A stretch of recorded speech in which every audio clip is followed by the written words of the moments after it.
प्राचार्य जी प्रणाम।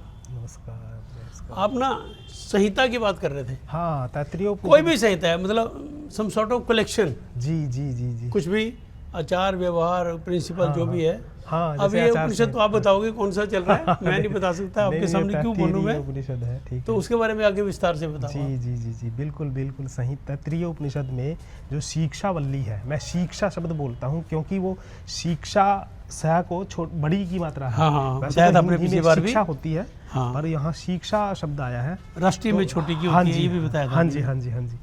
तो उसमें ये बात बताई गई है कि यदि हम वेद को उनके नियमों के अनुसार जान लेंगे, हाँ। तो हमें उसका जो मर्म है, फल जो है जान पाएंगे हम। हाँ, उसका फल भी मिलेगा। फल मिलेगा, और वो फल होता है मोक्ष। और इतना ही नहीं कि जैसे देह के गिरने के बाद कुछ मिलता होगा ना, देह के रहते हुए वैभव संपन्नता, उसमें भी पवित्रता रहे। क्या बात। जो हर प्रकार की वित्त की आपको पवित्रता, आपके पास जो वित्त आएगा वो भी पवित्र होगा।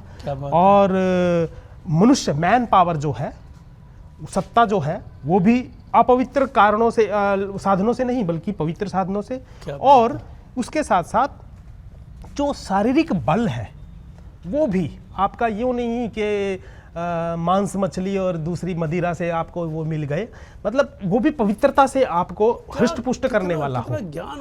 कितना ज्ञान है, तो इसीलिए जो संहिता है, दो चीजों के मिलन करने के बाद तीसरी का उत्पन्न होना। मार्क्स ने ना द्वंद्वा भौतिकवाद एक शब्द दिया था कि जब मनुष्य की पूरी हिस्ट्री भी और कुछ भी हो, जब दो चीजें आपस में मिलती हैं तो तीसरी का उद्भव हो जाता है। हाँ। ठीक ऐसा ही संहिता, जब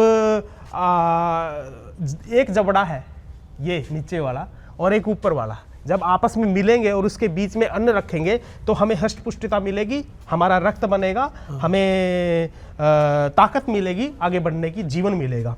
ठीक ऐसे ही माता पिता, माता और पिता जब आपस में मिलेंगे तो तीसरा तत्व संतान की उत्पत्ति होगी, और वो संतान उनके कार्य को, उनकी यश कीर्ति को आगे बढ़ाएंगे, तो गति मिलेगी मतलब संसार की। इस प्रकार संहिता जो आप कह रहे हैं, अर्थात जो कोड है CODE, मतलब कि ऐसा तत्व जो दो तत्व जो बिखरे हुए हैं उनको साथ ले ले और तीसरे तत्व की उत्पत्ति कर दे, उसका नाम संहिता।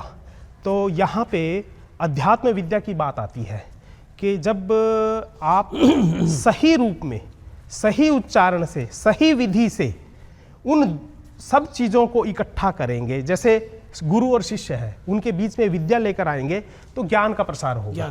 यानी कि एक तत्व हो गया गुरु और एक तत्व हो गया शिष्य, उन दोनों को मिलाने वाली विद्या और उससे उत्पन्न होने वाला इस एपिसोड में हम यही तो कर रहे हैं, गुरु और शिष्य मिल रहे हैं, ज्ञान दर्शकों को ज्ञान मिल रहा है, वही बात है। नहीं, वो एक संवाद है हमारा, पॉडकास्ट है हमारा, तो आप भी उतने ही बौद्धिक आदमी है, मैं जानता हूँ। खैर, तो इस उपनिषद की तृतीय अनुवाक और चतुर्थ अनुवाक में इन सब बातों को इस तरीके से समेट लिया गया कि हम जो ब्रह्मानंद वल्ली आएगी आगे, जो ब्रह्म का के पास बैठकर जो आनंद हमें मिलने वाला है, उसकी पूर्व भूमिका यहाँ तैयार हो जाती है। तैयार हो जाती है। हाँ जी हाँ जी, इसलिए इसको ये संहिता भी कहा है।